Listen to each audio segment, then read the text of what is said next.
The cost of conducting elections in Nigeria has risen sharply since 1999, increasing from about 32 billion naira to over 355 billion naira in 2023, with projections nearing 873 billion naira for 2027. In total, nearly 1 trillion naira has been spent on elections over 2 decades, driven by logistics, security, technology and administrative demands. Though inefficiencies remain a major concern, spending by political contestants is even higher. Estimates suggest up to 8.5 trillion could be spent in the 2027 cycle alone.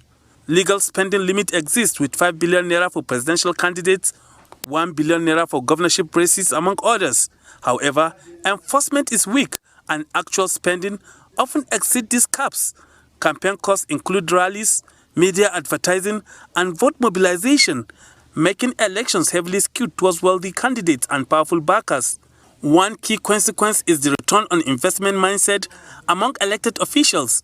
Many seek to recover campaign expenses through corrupt practices, such as inflated contracts and diversion of public funds. This undermines governance and weakens public trust. In summary, the rising cost of elections affect both the integrity of the electoral process and the governance outcomes.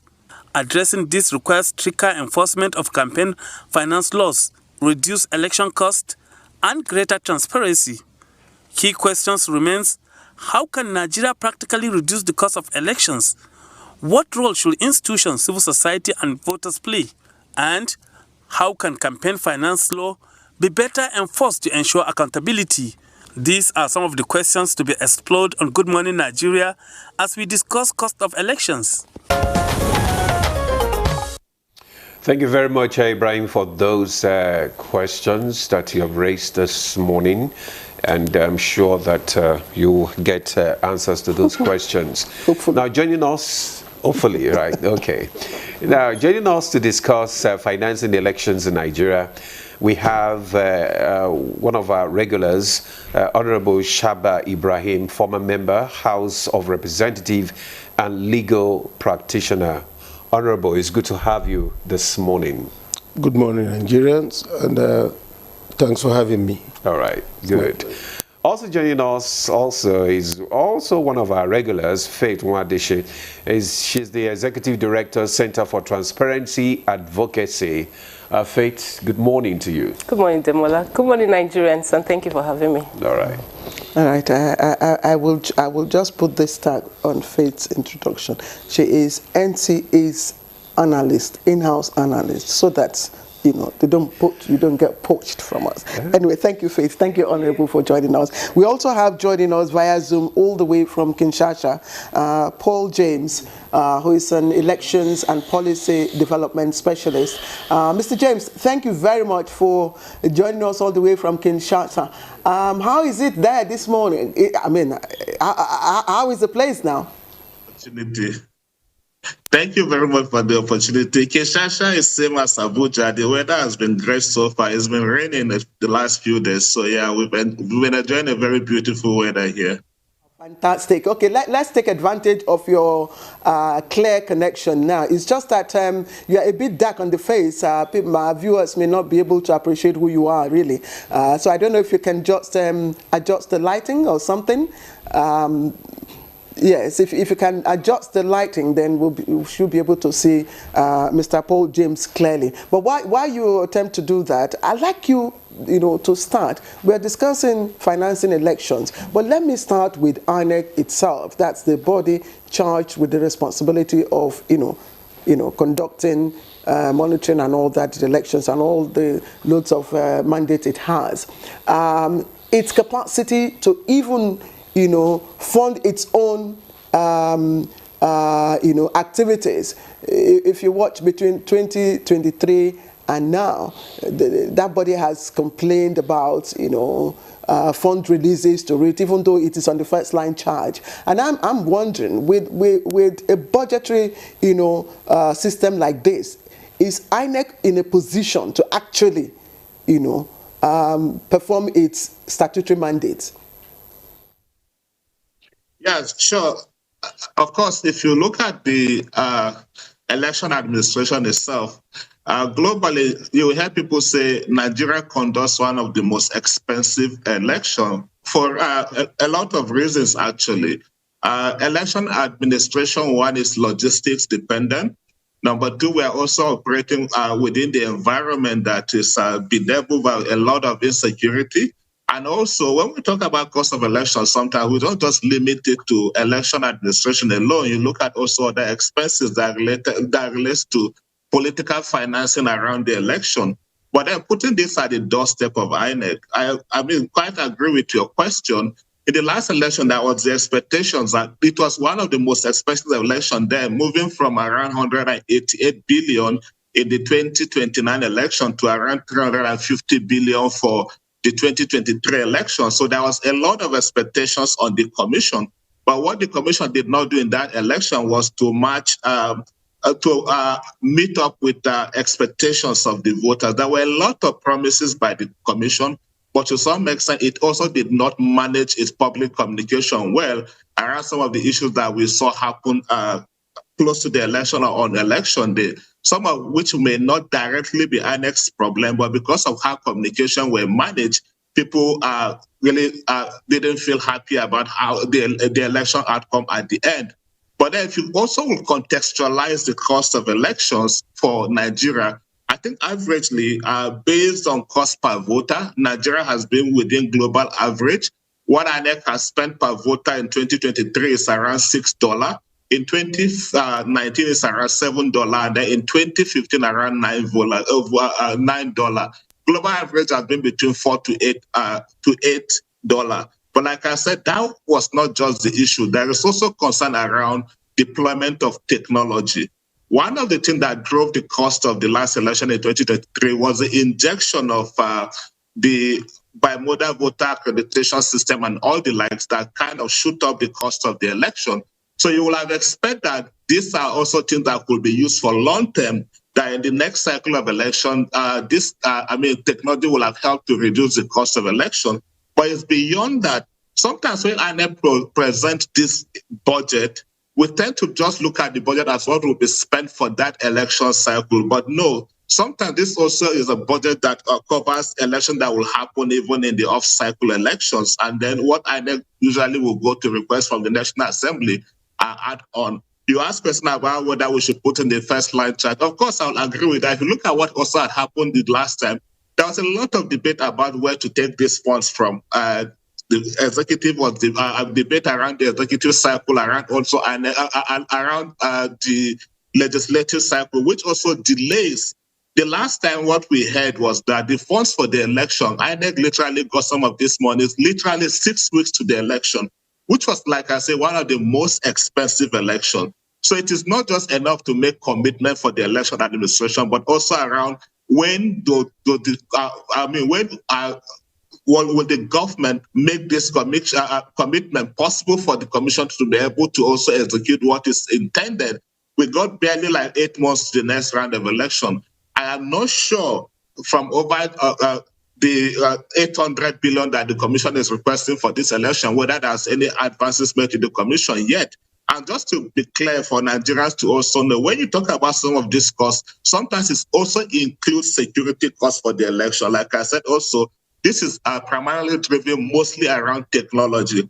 Maybe the question we should be asking going forward is around transparency in the administration of this cost, but also transparency in also how the commission conducts the election. Of course, the fear is that the 2027 election will even be more, we'll see more figures. It will be more expensive than the 2023 election.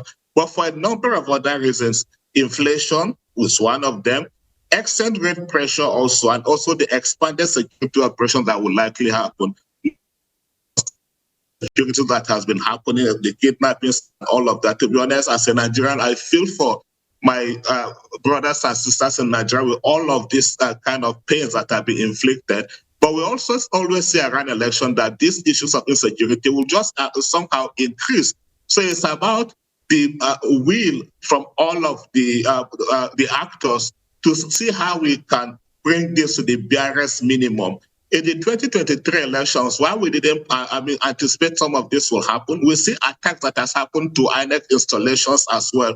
Close to 14 or thereabout attacks just close to the election, with most of these attacks happening in the southeast part of the country. So you also will have expect that most of this, if possible, security mappings will have been done and see how this can be controlled, because in some sense, this is also what is driving the cost of our elections. So my expectations will be, of course, as every other Nigerian, that when all of these advances are made with the commission, you expect to see value for money, especially in improved election administration, and also in how the commission will manage its logistics going forward. Thank you very much, Paul, for that elaborate explanation there. Your expectation, just like other other Nigerians' expectation, is that we'll be able to manage the financing of this 2027 election. So it will not be overboard, just like we had in 2023. We started on the issue of constitution and legal framework, just like the question that Claire asked Paul. Let me come to the legal practitioner here, Honorable Shaba.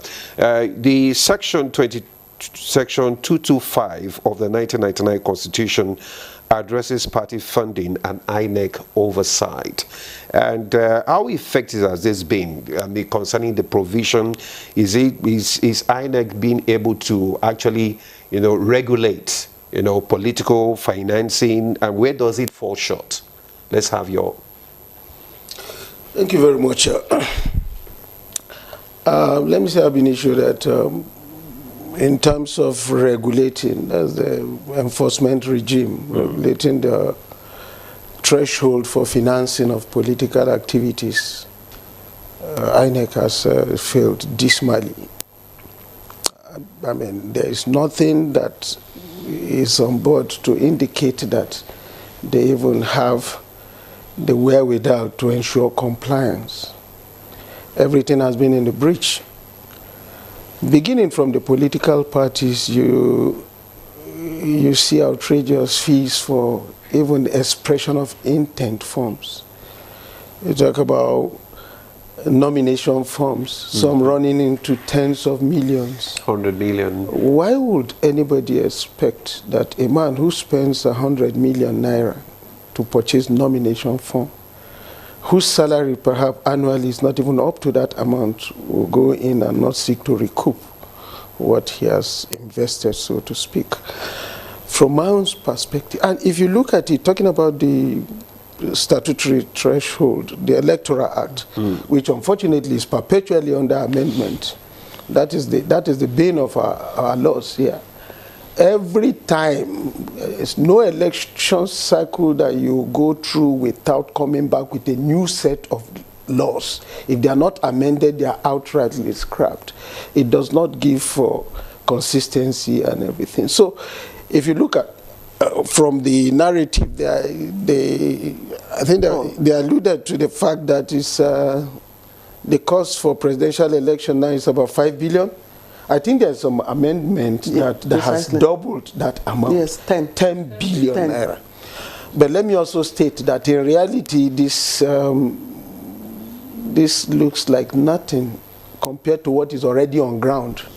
People started campaigning from the time they even got their mandate. From the very first day, billboards, every street is awash with billboards and banners proclaiming, a second term or third term for whoever, they feel. So the regulatory regime is lying prostrate. There's nothing there so, and I think it is high time we stop making idle legislations.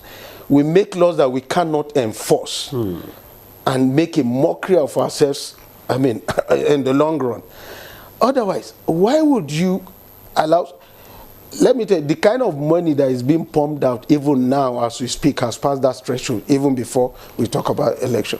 All sorts of groups are running around under all sorts of names, proclaiming the virtues of their favored candidates and everything. Calculate, do a mental calculation of what is involved, and you know that this is humongous sum, and it's nothing compared to even the statutory threshold that is even before the blast of the whistle. Not to talk of monies that are allocated for vote buying in the course of the election itself. So, we ain't seen nothing yet, in my humble view. Honorable Shaba, thank you. You have mentioned some key dynamics, enforcement and transparency. We will get to that and even, break it down further. But Faith, let us even look at the Electoral Act and the provisions. The sections, that provide for financing elections in Nigeria, and of course that gave INEC the mandate to monitor this. That's I think sections 89, 90, 89, 91, 92, and up to 94. Within the context of the reason for the expansion of the limits, existing realities, what does that existing realities, what does it mean? I mean, the viewer would want to understand if you had to widen the spending limit for political parties, candidates, and so on and so forth, because of existing realities. They would want to know, what are these existing realities? Thank you very much. And I agree with Paul and with what Honorable had said earlier concerning election financing. And also the fact that every election year, or a year to the election, there's always this amendment to the laws. And the one that is interesting is that if you look at all of the electoral acts, they have always taken up the ceiling for election financing. So now when you talk about existing realities, for me, I want to look at it from the point of view of, one, insecurity. Paul mentioned the part of security. We see that insecurity is growing every day in the country. And to be able to curtail that, especially around election, you need to do something. Unfortunately, what we see is that we don't learn from the last election. So if insecurity is growing and there's going to be an election, what is it that we have put in place, or what are the lessons that we learned from the last election that will help us better manage election going forward? So sometimes the first thing that comes to the mind of the people who are planning is, oh, let's get more money. But more money does not translate to election security.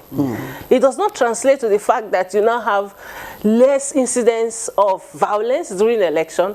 In fact, what you have is that every election showcases another type of violence, even worse than the last election that we had. So when they talk about existing realities, I want to see that.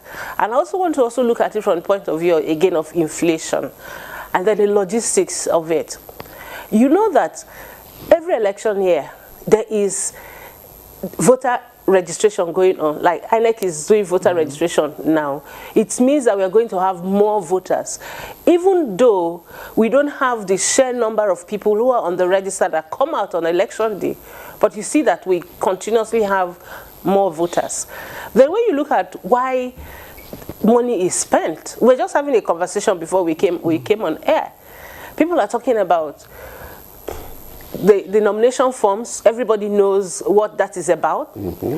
But nobody is taking into consideration the money that you pay to party leaders, the money that you go to communities and give to community leaders. Even religious leaders these days now collect money from politicians so that they can come to address their congregation. So you don't put into consideration all of that. I remember before the 2023 election, when we were also looking at the cost of elections in the Electoral Act, and we had a high-ranking senator coming out to say, oh no, when you're talking about this money, it's not all of the money that is captured. There was a way he was trying to explain it, and I was trying to wrap my head around what he was saying. And you know, something that we are not seeing about all of this is that the cost of election is actually driving exclusion, making fewer people participate in that, and especially excluding women. How many women would have, now even the one I was looking at the law again yesterday, for House of Assembly, you have about 30 million. And the same amount of money is what you need as an area council candidate. So what you are trying to say is that the same amount of money to run for the House of Assembly is what you need to run as a local government chairman or chairperson. So how does it come? How do you plays the position of the local government chairperson and the State House of Assembly. Sometimes houses of assembly members cover like 2 local government areas. Sometimes they may cover just half of the local government area, depending on the delineation. Now you ask somebody who wants to run for a local government office to be able to have that. So what it means at the end of the day is it comes down to investment. It's business. So if I'm able to get this number of persons, and again, the law says that no individual should be able to donate about 500 million. Yeah, I was. So you can imagine an individual 500 million. Where are you going to get it? You know, I was going to come to that, but I wanted us to actually clarify that existing reality so that people would understand. And my point of reference is this. If you say because of existing realities, now the existing realities are, I mean, you know, it's glaring that there are more people now desperate, you know, to enter the political land space. Yeah. Now, the existing reality is that the economy is, you know, is trying to adjust. I mean, we're having issues with our economy. The existing reality is that there is, I mean, people are, you know, agitated. People want, you know, to be able to have the usual 3 square meals. You said there's poverty. Yes. Everywhere. So I'm wondering the wisdom, rather than extending the limit, I mean, you know, the spending limit, shouldn't it have been shrunk so that, like you said, people who want to recoup and reinvest, you understand, I mean, so that it serves as a deterrent and let those who are really qualified to run. But the reality, the existing reality, like you have said, is what you and I face every day. But the existing reality for the political class, I'm sorry to say this, is the fact that they're able to get into office, remain relevant, and be able to recoup as much as, even if not more than 100% of what they had invested. And that is what is driving the desperation. Because if you look at it, for instance, now, some of the political parties, they have actually brought down the nomination, the fees. Yes. 2023, some political parties were collecting as much as 100 million. But going into 2027, we are seeing them bringing it out to 50 million, 30 million. That's when you put into consideration, you say, okay, the existing realities, they want people to be part of that. But 100 million in Nigeria's economy now, how many people are able to afford that?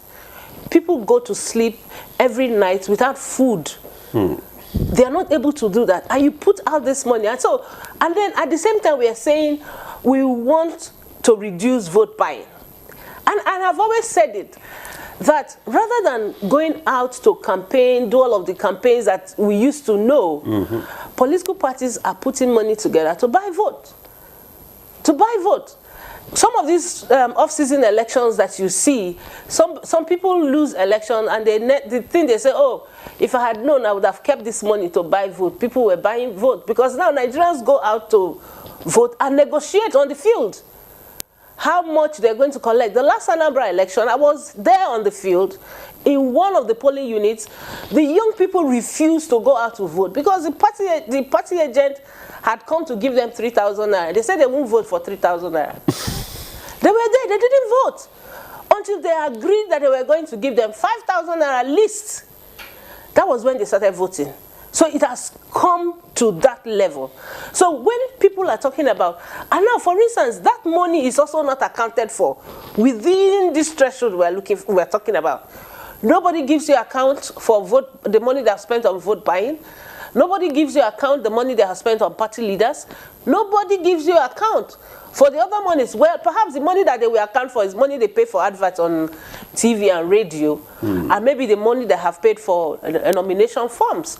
And at times too, you see, they come out to say, this amount of money is what you are supposed to spend.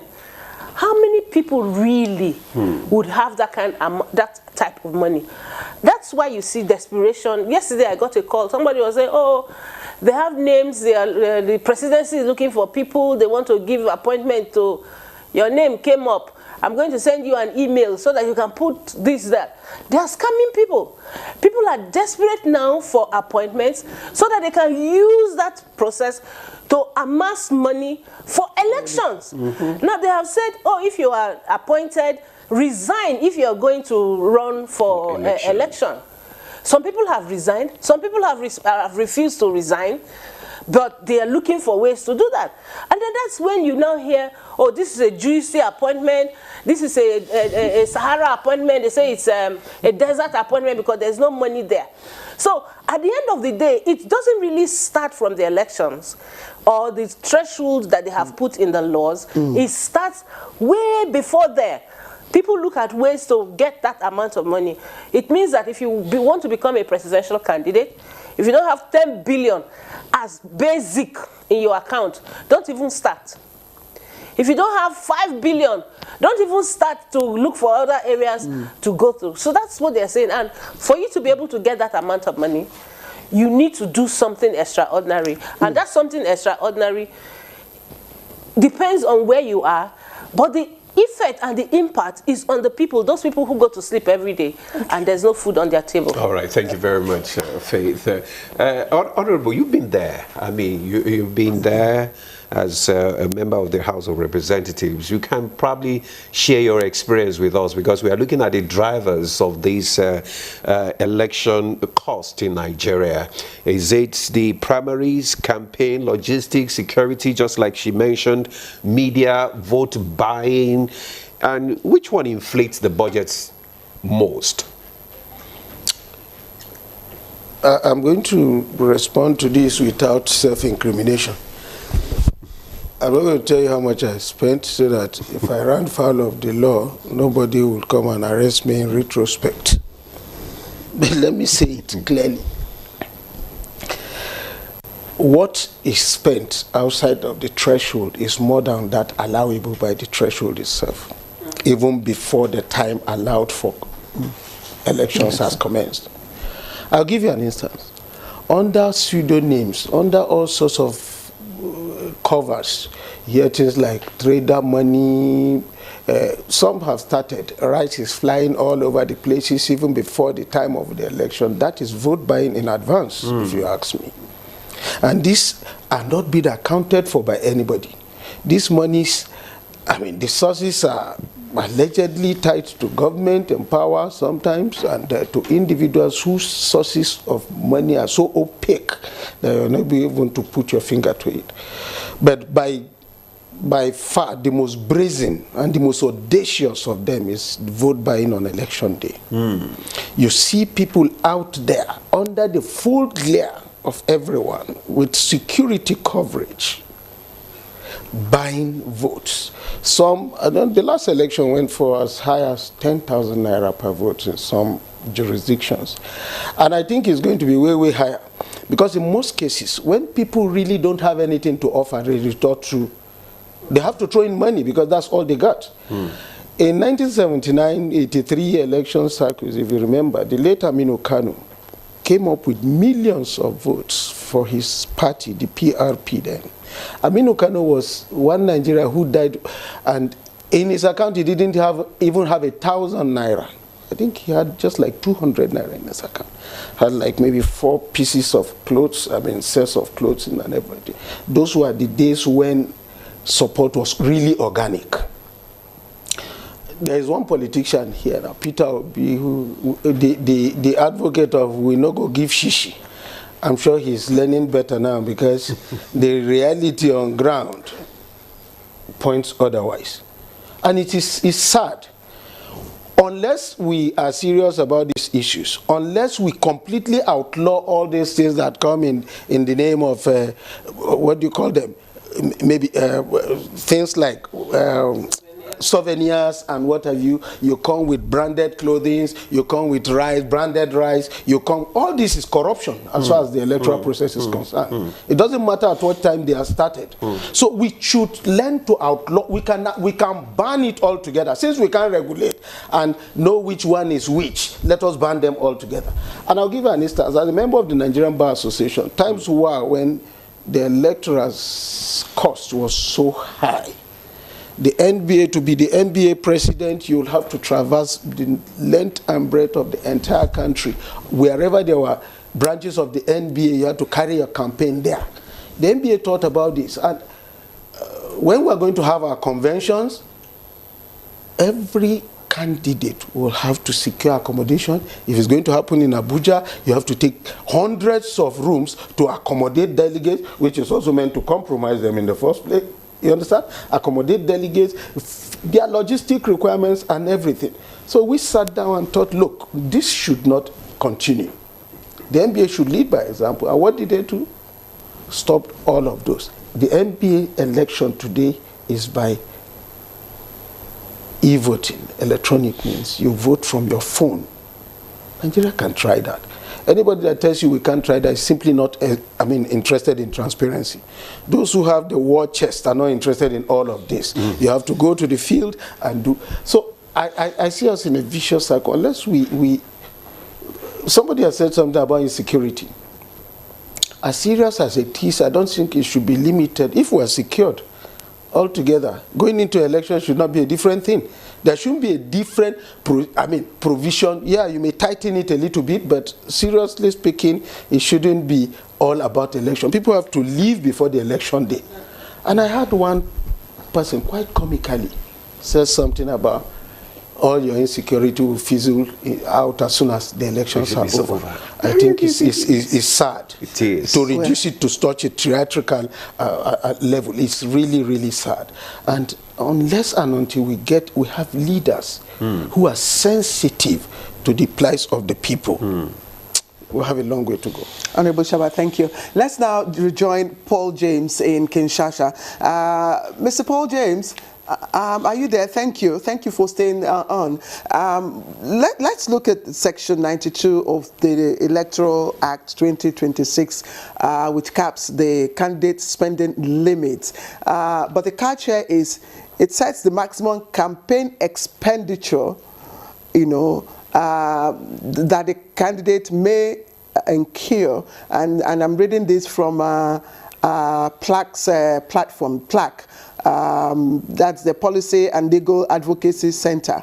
Yes, it says Section 92 sets the maximum campaign expenditure a candidate may incur from the date of notice of election to polling day. So from what Honorable Shaba and Faith here, have been saying, the question will then be, what may or might constitute as campaign even before notice of election from INEC, and should INEC, look the other way when that happens? Well, I didn't get the last part, but then, to answer that, I think for me, what is very concerning, like Honorable Shaba has said, is around enforcement. We are running one of the costly elections in the country. We are also running one of the costly politics. To say that the government can justify legally, it is also the government that is encouraging this. In the 2023 Electoral Act, the cost for campaign, if you look at it, for instance, for the president was pegged at 5 billion, and now in the 2026, 10 billion. The cost for gubernatorial candidates from 1 billion to 3 billion in 2026.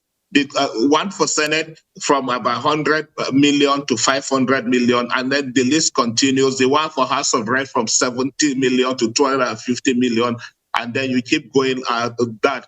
And just like Honorable Shaba had mentioned, the concern is around how do you even track this? Now, these are, even if you go to what the party should spend, individual expenses, and also even donations. Donations were moved more than 10 times from 50 million to 500 million.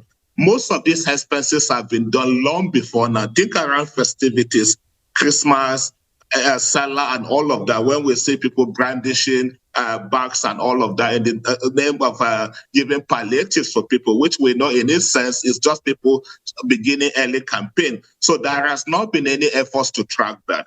I have seen effort in recent time based on the Electoral Act from the Commission, first to even get parties to have the list of candidates. Parties have lists of their members electronically and all of that. You want to see enforcement. The law had, allow INEC, for instance, to have access to party records, party account. parties should submit their account to INEC. How many of these political parties have done that in recent time? For me, that is also the biggest question. And then to what extent has also INEC followed up to ensure also enforcement? So like I said, I partly agree with Honorable Shava that the biggest issue is about enforcement. The barrier to our democracy today as it is not voting like I keep saying it's about contexting. And what does that do? For me, it raises serious questions around inclusion, questions around fairness, and the future of democratic competition in Nigeria, especially when there are no enforcement. So my plea is for INEC to do more, but importantly also for the political parties to be more open and transparent, especially with the people, but also in following the dictates of the law. Okay, but I want you to also weigh in on this. It would appear that the bulk of the money spent, in elections, happen even before the notice of election, thereby escaping the radar. Should INEC extend its search, to that area? Because it doesn't. I mean, it is mandated to begin to track from when notice of election is given. I don't know. Exactly. I think that's where the loophole is, and where the political class tend to run foul of the law and come out to tell you that, oh, notice of election has not come. But there was something Honorable Shaba said, that campaign starts as soon as you get a mandate. So you're already campaigning 3 years, and sometimes that's what we tell women, that you don't have to wait 1 year to the time before you start. That you need to start campaigning like 4 years, even before the cycle that you want to contest election. So you're also breaching the rules. No. What I'm saying, what we say is not spending money, but at least create awareness, get to know the people. Yeah. You're not sending rice or anything. There was a time. But there's no way you will do that without. No, but that's why I want us to break down what campaign. You know what? Honorable Shaba was actually talking about rice. You remember there was some time in this country where somebody put a cup of gari, this granite and 3 cubes of sugar, and put their posters, their face on it, and was giving out to people. And people were queuing up to collect it. So if people are giving rice now, it's stomach infrastructure, as one of the politicians had said. So what really happens is that the money is already spent. The donations don't come within when INEC has given the window for campaigns and electoral work to start. So it can be tracked. The donations come as you are still in office. The private sector, especially the private sector, as soon as you get into office, they come with their gifts and all of that because they want to get contracts. And that's what they use. And the issue of even the godfathers too. It is the godfathers that keep the records of those who have donated, who have brought money, and they're the ones who advise on who should get what contract or what volume of contract that you will get. So it's just all of a vicious circle. It's not just about getting the person into office, but it's also about a personal gain that you make out of the entire process. So what should INEC do now? Because INEC, what I expect INEC to do is that they should have a template in place for tracking. They should have a template in place for tracking, and there should be a department that is dedicated to tracking electoral funds and political expenses. For instance, you have the EPM department. Is the EPM department, that's the Electoral and Party Management Department. Are they equipped enough to track issues of electoral funding? But then they will tell you, the explanation would be, we are not campaigning. Remember the last time we had things like trader money and all that. So that's why wouldn't it be proper to now, contextualize what constitutes as campaign and make it clear so that, when So you see, the thing is that when you're in office, there are certain programs that you put in the name of office and empowerment that is actually voter inducement. For instance, the trader money was empowerment for people. It was under the political party, not the political party at this time, the government's, plan for empowering people. So they go out to the markets and was dashing people 10,000 naira. So the question you want to ask is, what was the impact of that money on on the lives of the people. What was the program that was designed in such a way to do that? What is the business of a vice president going to the market to give 10,000 naira in the name of trader money? Why not? No, but why? Not? If it is part of the, government's policy plan. Because you have already a department. You already have a program. If it's a program where you have systems that are working, you have strong systems, there are people you have delegated. There's a reason that program was done. Did you see the blueprint for that program? Did you see the need, the document or whatever they needed? What was going to be the output or the outcome of that intervention? And why did you have to do it close to the election? Why did you have to do it close to the election? If it's something you have planned, for instance, when we talk about opposition, we expect that opposition is a government in waiting. For whatever programs that the government, incumbent government is having, you already have a program. So that when you come, you start running it. You don't come to say, oh, the last regime or the last government didn't do well, and that's why we are not doing well. It's because you didn't come prepared. So it is not always about spending money. And I agree with Honorable Shaba when he says it is when you don't have a program that you put money. You make the people not to have an objective view of what you are doing, but because you are gaining.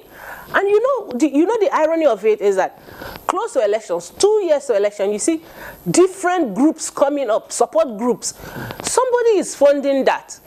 Who is tracking the amount of money that goes to those support groups? Women group for this, youth group for this, community this, Nigerians this for this. Hundreds of them coming up before election. And the reason for this is because they need money to do that. Who is looking at that amount of money that people are spending? And especially on the area of donations. Who is tracking donations? Now that we have new tax laws that say, oh, whatever money you give out, you need to put a description. Is there anybody that's going to put a description that this is donation to party for election? Nobody will do that. But who is doing the forensic audit of all of that? And that's why it's important that INEC should have accounts of political parties, be able to carry out their own audit. Political parties submit their audited reports to INEC. INEC should be empowered enough to do that kind of reporting. And I'm looking forward to us having party financing report from INEC for this particular election, or for every election. Ekiti election is coming, for instance. Are we going to have a report on the the campaign financing for all of that? Because if we don't do that, we will continue to exclude people who want to be part of these elections, and because they're not able to meet up with the amount of money that is requested, they definitely will be left out of the process. And that takes us to the next, the impact of all these on the quality of the candidacy and the internal party democracy. Because when you look at this, just like she said, all this will affect, the quality of the candidacy, and also bring excluding competent candidates who cannot afford, who don't have that, that huge amount without independence. And the people have also campaigned for is independent candidacy. Because those who don't have that muzzle, that financial muzzle to slug it out with all these financial bags, how impactful would this be on the quality of the candidacy? What it does in reality is to blind the eyes of the voters as to the quality of the candidate being presented. Once you are compromised with money, reason takes flight. You're no longer interested. Your attention is directed to what is in for them, for you, to the detriment of the quality of the candidate under consideration. And if you look at it, sorry, I'll take us back just a moment. INEC cannot do that job, with all due respect. The INEC that I know, to ask them to track every fund up to the election would be too much a thing. Statutorily is there, but they lack experience have shown that they lack they don't have the manpower, they don't have the wherewithal, they don't even have the political will to drive it through. I must tell you this. What in my humble estimation, it can be enforced. What in my humble estimation we can do is to ban it altogether. No souvenirs, no expensive campaign, no branding of rice, no trader money, no humanitarian ministry, cash grant. Why are you giving people cash grant? No, but is it fair to ban outrightly? There should be there should be a tag to it. Well, let's see. Since they have learned to shoot without missing, then we too must learn to fly without pitching. What if she said, don't do these things with very close to election period? See, let me tell you, there can be post-dated election, bribery. Nigerians are so ingenious. Whatever law you bring out, they will run rings after them. I propose a complete ban. If you go, as I was coming today, I was seeing some funny posters of vehicles, exotic cars with, branded with the photographs of some people who you must tie the source of their funding to public funds, even if you can't prove it. I propose a total ban. No more this, no more that. We are not going to have anybody brand rice to share, whether for Salah or Christmas or no more brand. If you want to take rice, go and give them. You can't stop people from giving people what have you. But the moment you can't ascribe it, because when you brand, you are campaigning, for God's sake. Before some few months ago, or just shortly after the 2023 elections, take a trip to the airport. From the airport on to the town was the billboard of a particular candidate. And I don't know who complained midway, and thereafter attention of people were drawn to it, and everything was brought down. What I'm saying is that we should have a complete ban on that. How many times did you see Trump or anybody in America sharing rice? The so-called democracy we are copying. They don't share rice in America. They don't share trader money in America. If the infrastructure are in place, you provide the enabling environment for people to earn decent living. You don't need to go about giving anybody cash. Since we cannot put a legitimate tag to all of those monies has been disbursed. You sit down here, 30 million households have been, nobody got it from my entire family. 30 million households have been given money. When you bring these facilities, you are looking for who is a member of Party A, Party B. Meanwhile, it's public funds. So develop infrastructure. Leave all of these things that trader money, rice, beans, and what have you that we're doing. That way we are able to reduce it. I can tell you the ingenuity of Nigerians is such that you can do whatever laws you want. Today, in the electoral act, let me tell you how we have migrated in demeaning ourselves in the larger polity. Times were when an ordinary voter could present an election petition if you thought that something was wrong. Now the threshold for what you call local standard has been so narrowed that even if you saw something wrong, even if you're a party member, if you didn't contest that election, you cannot complain. It's a very dangerous thing. I learned also recently that something as fundamental as the issue of forgery, which is a constitutional issue, has been yanked off the Electoral Act in the name of amendment. When laws are tailor-made to suit particular purposes, or individuals, they become widows in the next. Because as far as we are concerned, you're supposed to make a law that will be for all the period.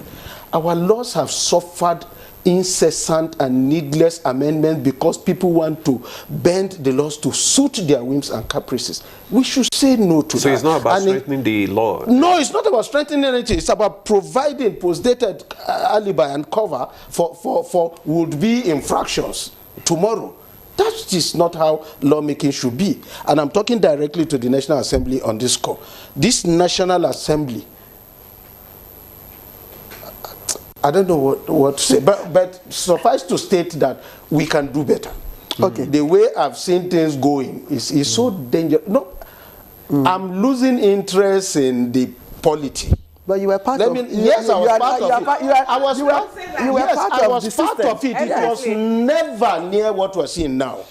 Are you getting my point? How? It was never. See, It started from somewhere. It started from somewhere. Yes. Let me tell you, but it's peaking at somewhere. We're supposed to be moving forward and not backwards. And I can tell you for free, I contested election.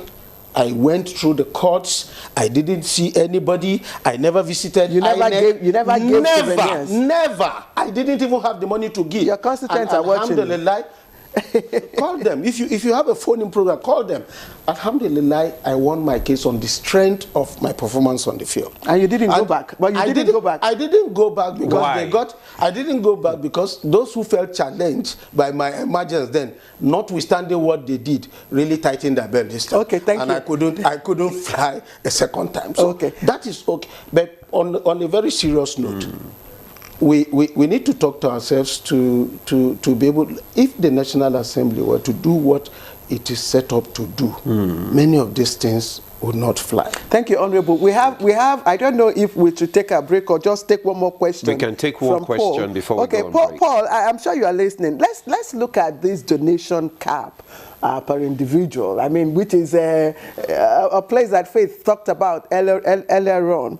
The cap again, in 2022 Act is 50 million. And then 2026 has 500 million. That's about 900% window. But here is the penalty. It says a candidate who violates the spending ceiling is liable to a fine of 1% of the permitted limit or 12 months imprisonment or both. The party that goes beyond this limit is liable on conviction to forfeiture of the excess amount and a maximum fine of 10 billion, representing a tenfold increase from the amount in the 2022 Act. So just give us an insight what obtains in terms of donation or donor funding for elections in other climes. In some other areas, we hear there's periodic, publication of such donation data for everyone to see. What obtains elsewhere, and how can we leverage on those examples? Again, I'm actually struggling to hear you from here, but then I get the point. It's also around contributions and also individual spending. For me, what is also concerning is around sources of this funding that we also don't pay attention to. Most times when you begin to hear the law enforcement agencies trying to put an eye on this are usually around when people are in power and they had maybe sorry, Paul. I just wanted to give us comparative, analysis. What happens elsewhere with regards to donation funding of elections, so that we can find something to leverage on going forward. I can't hear you. Okay, we'll get back to you after the break, please. Okay, we'll take a break now. When we return, Paul will respond to that question still. All right, welcome back to the program. Good morning, Nigeria. We are on the homeward stretch. Paul, James was speaking to us from Kinshasa. I hope he can hear us now. Paul, if you have my question, please. We're almost we have less than 25 minutes to end this conversation. So just give us your idea of what examples we can leverage or INEC can leverage in terms of tracking donor funding. Well, I think so. Kinshasa is just like Abuja. Congo DRC, the challenge is similar as what we have in Nigeria. The problem has always been around enforcement, around transparency also of the process. They got a campaign financing law of 2028 that regulates what parties should spend and also how parties should disclose whatever income that comes to them, especially regulating how they get funding from foreign sources. And then all of this is done to the government and then through the National Assembly. For instance, even for the party expenses, they get some support like 5% or thereabout from the government. But again, the much that I know, also like Nigeria, there has been, not much has been done around enforcement. This is a country where expenses on election is running in billions of dollars. The last election, in 2023, the Election Commission, SENI, Independent Election Commission, spent over $300 billion, and then they're looking at almost doubling the number in the 2028 election. So a lot of concerns around here has been about the transparency of the commission, also the transparency of political parties. I was in a conversation last year where I saw how parties and political parties were literally attacked by the civil society because as far as they are concerned, since this law, I mean, none of them has really taken advantage of some of this law. The law enforcement agencies has been weak in that regard. The political parties also somehow abusing the system. And also from the commission, people thought there was not so much transparency around its expenses on technology the last time, and also in procurement of technology the last time, and also in reverse logistics after the election, which is part of the reform that I know have been proposed in this next cycle of election, and also especially around the enforcement for political party spending, political party finances. So like I said, there would rather be so much to learn from Nigeria if we will strengthen enforcement around what we do, because ours is very open, very clear in black and white, where the funding sources for this politics and how this financing is spent, that remains a challenge for Nigeria.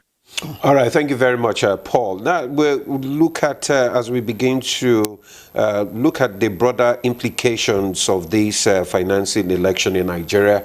Let's take some of the comments and questions that we have from our viewers. Maybe Faith will respond to some of them before we look at the broader implications. First, this one says, Nigeria's elections are too expensive, untraceable cash, and that fuels vote buying, thuggery and fatherism. This system excludes farmers, teachers and youth. It forces winners to recoup investment through corruption. Chris Simon says, good morning. Elections, rigging, thuggery and other election malpractices that come to play in Nigeria is as a result of huge amounts of money spent in elections financing. A politician who spent millions of naira to purchase nomination forms, campaigns, vote buying, etc., will definitely recover his money by all means after winning that seat. Musa Buka from Maiduguri also says Nigeria should reject all forms of inducement and vote only credible candidates so that Nigeria can be great again. Be patriotic always and deal with unpatriotic politicians. This one says, I like one of the speakers advocating against donations to buy rice and beans for distribution. Let us put cap party donations and sanction violators. Rashidat from Ibadan says, good topics, kudos to NTA, always setting the pace. Government, civil society and stakeholders should work together to rid Nigeria of expensive elections and democracy. So, Faith, how does all this high cost of election affect voters' confidence, turnout, especially among the youths and the women? What it does is that the people will look at elections as a buy and sell thing. They wouldn't see the ideology and the need to have credible people in office, because at the end of the day, they will not have access to amenities. They have already taken it up front. And it also excludes, like somebody said, farmers, young people, and women. And women, yeah. And even credible people who have things to offer, it excludes them because they don't have money to put into the election. But I think that what we need to do is to talk to citizens. Like somebody said, people should reject that.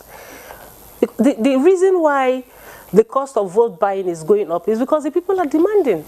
And like I say, if there's no demand, there's no supply. Imagine young people going to the field and negotiating how much. There was another election where people were at that time. What is responsible for this demand? Is it that there's so much poverty in the land? Well, poverty is one of them. And another reason is because the people who are elected don't deliver. That is the question. They don't deliver. So you come and you promise heaven and earth to people, but in 4 years, you're not able to see that. And I keep giving this example of one governor who didn't perform very well in Edo State, and the father came to say, oh, you know, when you go to school and you fail, what do? You repeat. So that's the mentality. And people are feeling that this is the only opportunity I can have access to that. And they're not wrong, because you can vote a senator who had actually come to your community to campaign, and in 4 years, even the constituency office of that senator, you won't find anybody there. Close to election, they will go to clear the weed because the place is already overgrown. There's nothing happening. Even councillors don't even live within their constituencies. So people feel that it's election time that we can get our own access, according to what they say, the national cake. And it destroys everything. And this is also driven by issues of ethnicity and tribalism, because they feel, oh, it is our turn. It is our own share of the cake we are taking. So by the time everybody takes the cake, who will take the crumbs that will be left? Because at the end of the day, the cake will no longer be available. So it's important that citizens understand that you sell yourself, or you value yourself to the amount of money that you get on election day to vote somebody to be in office for 4 years. So it impacts on the economy, impacts on the people themselves, impacts on the kind of infrastructure that we get, or access to amenities that we get, or we don't get. So until people internalize that, because I think that this can actually be addressed by the people. People shouldn't come out because they're giving them money. Somebody comes to vote and you get 1,000, and you go to call your neighbor, come, they are sharing money. I voted and they gave me this amount of money. You say, you wear your clothes. That's the only motivation that you have to go to vote. You are not motivated that you need something for the future, your children, your grandchildren, to have a better life that you have. So it's actually in the hands of the people. Even though we have those laws, we need the people, because I keep saying they're the CEOs of this entire process. If the people don't come out to vote, nobody gets elected. So fundamentally, the buck stops at the table of INEC. INEC has the mandate to enforce, the provisions of the Electoral Act, with regards, of course, specifically to the topic of our conversation, yes, financing elections. It has to monitor the ceiling, monitor compliance, and also ensure that political parties submit, results. But they submit their audited reports. Yes, their finances. Exactly. The issue is the way INEC is at the moment. Honorable, you alluded to that earlier on. Do you think INEC has that capacity? Shouldn't there be a different body now, to look into this, to take, a cognizance of all the goings-ons, even before the notice of election and all that? So, we have also campaigned for the setting up of the Electoral Offences Commission. For instance, if you empower, INEC has the EPM department, I talked about that before. If you empower that department to be able to do it, there's technology. It's not rocket science. It's not something that is not doable. Exactly. People, you have all the BVNs, you have all the bank reforms and all of that. Monies are coming from the banks. People no longer carry money except on election day. It's only on election day you can see somebody with 5 million naira in his or her boot distributing money on the field. That money came from somewhere. It can be tracked. So you have to find a way to work with the banking system, have a system that will be able to track that. All the politically exposed persons, what are they doing with, what is somebody doing with 5 million naira on election day, on the field of election? You take that person, you're able to track that. So the technology is there. It's only for us to be able to deploy it and ensure that there's transparency in its reporting, and not doing it because, this person is in this political party, the other person is in this political party. We should have a fair playing field for everybody. And I'm sure that we can do it. It's not too difficult to do. The role of the civil society? Yes, what civil society needs to do is to continuously talk about these things. Bring out the facts to people, engage the citizens. Because if, for instance, on election day, you come with 5 million naira to the field, and nobody is collecting it, or you give the first person, and the person begins to shout, this man is giving money, you expect that the police will arrest the person. But that's another problem. Because on election day, you are talking to security persons, somebody is shouting that somebody is giving me money. The security personnel is waiting for the INEC official to come to tell him that this thing that this person is shouting about is an electoral offense. Faith, you'll be surprised that there'll be no physical money displayed on election data, our technology has improved. So the more reason why it's trackable. Yes. The more reason why it's trackable. But the thing is that vote buying money, they don't transfer it. It is money that they used to give. Those days they do indirect primaries that they give to delegates that they transfer. But vote buying money on election day is shared. What they have done, yes, what they have done differently now is that they no longer bring it to the polling unit. They go a few houses. There's somebody who is taking notes. There's somebody who is giving you direction where to go. There are party leaders sitting 2-3 houses away that are giving that money. Faith, let me quickly take these responses. Reverend Law Alpha Say from Aba, and he says the preparations for elections in Nigeria should be shared among political parties. This arrangement is necessary to ensure that political parties without financial capacity don't expect sponsorship from questionable sources. We will still get it wrong if we fail to reform our political system. Let's stop all these political expenses and do the right thing. This is from Simeon. Good morning from Ibrahim Bill. There should be enforcement and sanctions against those who spend more than the stipulated amount. Good morning. Good morning, Nigeria. Surely all elections, right from club elections, are expensive. People spend much to be elected. To reduce the exorbitant spending on elections, we need to go digital, just like Faith said. Use our NIN to vote. From Mubarak, how does the current legal cap on campaign spending under Nigeria's Electoral Act affect the balance between party-driven and privately funded political campaigns? And what unintended consequences has it created for electoral transparency? Okay, let's start from Honorable. That's a question. You want me to repeat the question? Please do. He said, how does the current legal cap on campaign spending under the Electoral Act affect the balance between party-driven on the one hand and privately funded political campaigns? Privately funded political campaigns on the other.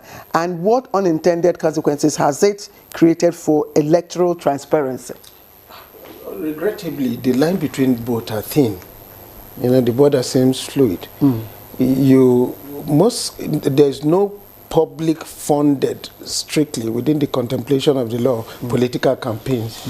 Those days when we were growing up, I recall we were able to challenge government officials who drove to campaign venues in official vehicles. Today, yes, if we saw, I recall a particular commissioner, he said, if you don't take that car back, you're going to suffer the consequence. And he will leave that venue and come back in another vehicle, private vehicle. But today, everything at the disposal of government is for campaign. Is it presidential jet? Is it whatever? So I'm saying that the line is thin, and because the line is thin, you may not, if you decide to say we want to track.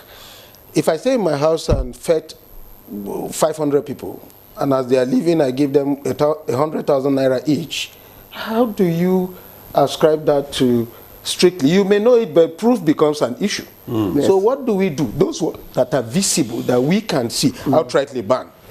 Since we're not strong enough to control, ban them outrightly. If you do that, it will mitigate that impact. Because the thing is such that, like she said, the thing is such that nobody wants any post-dated reward. Post-election, politicians cannot be trusted to keep their words. So even if you say, hey, go and vote and come, nobody's going to mind you. That's why it's cash-based. You understand? So if you frustrate them to the extent that you cannot carry cash around on that day, it will mitigate the impact. If you trace to where, like she said, I'm sure she's done a good job of tracing some of these people. They will be like 3-4 houses away. Sit down there, you go in there, you show evidence of, some will even tell you, snap the ballot and come and show us. I said, today, if you want to stop it, is to completely, outlaw those things, particularly those ones that go in the eve of the election. You see, on the eve of the election, people are there sharing Maggi, sharing salt, sharing this thing. All are branded. You can trace them to particular candidates. If it's traceable to you, then you must suffer the consequence of that infraction. Otherwise, we are far from El Dorado. Okay. Just to add that the issue of using government property for, sometimes governors at the state level, they buy buses and vehicles for mass transit. And the next thing you see, brand it with their pictures. You build boreholes, you see the banner of... and it's public funding. And it's Okay. As we begin to just wind up this conversation, let's go to Paul now in Kinshasa. Well, Paul, I mean, let's look at what point does the cost of politics become a threat to good governance? Just in 1 minute. Yeah, of course, not just, economically good governance, because if you look at also what happens after people are elected into power, people will want to see how they recoup whatever they have spent, and then that also affects how they get to respond to issues of governance. Most also likely, the cost associated with even participating in politics. In Nigeria, you get people to mostly just spend like 2 years in doing the work of governance, and the other 2 years also in pursuing their political ambition. So for me, it's hard to find the balance one, but importantly also looking at factors that are driving up the cost and how we can work to reduce them. Like we said, one of them is insecurity that is happening. The two also is how we are beginning to inject more technology. While that is good, we have to begin to look at the technology that is long-term, that can also be used in subsequent elections. But importantly, also from the political parties, they need to look within and begin to see how they could cause some of these excesses that are driving up the cost of our participation in politics. All right, thank you. Well, sorry. Maybe we can have the takeaways from this discussion. Yes, I just want to ask you, because of the penalties that are involved in are they enforceable? Have we seen at any time where such was enforced? They are enforceable if we're intentional about enforcing them. Sometimes you hear reports of the EFCC arresting people on the field with money.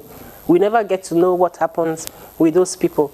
So if we're able to have some people prosecuted over time, I'm sure it will, because, for instance, the individual donation, if you're caught, doing that, you have to pay, I think, 100% of what you have donated, excess of what you're supposed to have donated. So if you're able to get people and prosecute them and let Nigerians know, we need scapegoats to be able to ensure that our laws work. But most times, the penalties that we put in our laws are usually selected in implementation, and so it usually doesn't have make a lot of impact. All right. Okay. All right.